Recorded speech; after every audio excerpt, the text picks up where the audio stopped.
Welcome to Let Me Fix This. Enjoy the video. Hello everyone. In this video, I will explain how to easily play the thrilling Resident Evil 4 on your iPad.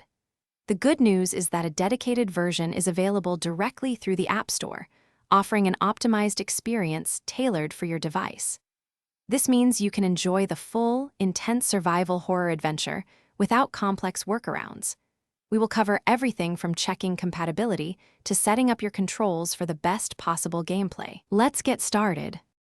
Before diving in, first ensure your iPad model is compatible with the game's specifications. Resident Evil 4 for iPad typically requires iPad OS 17.0 or newer, and you will need at least 20 gigabytes of available storage space. Once confirmed, simply navigate to the Apple App Store, search for Resident Evil 4, and proceed with your purchase and download. The installation process is straightforward and usually takes only a few minutes. For the most immersive and precise gameplay, we highly recommend connecting a compatible Bluetooth controller to your iPad. Popular options like PlayStation DualSense or Xbox wireless controllers pair seamlessly. Once connected, launch the game and explore the in-game settings.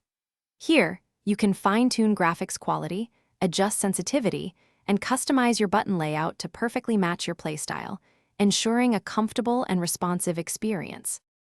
To truly enhance your Resident Evil 4 experience, consider playing with quality headphones for incredible atmospheric audio. Always ensure your iPad is fully charged or connected to a power source, especially during longer play sessions, to avoid interruptions.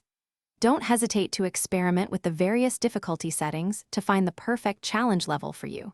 Remember to take short breaks to rest your eyes and stay refreshed. Enjoy the game. Thanks for watching. If you found this helpful, don't forget to like and subscribe.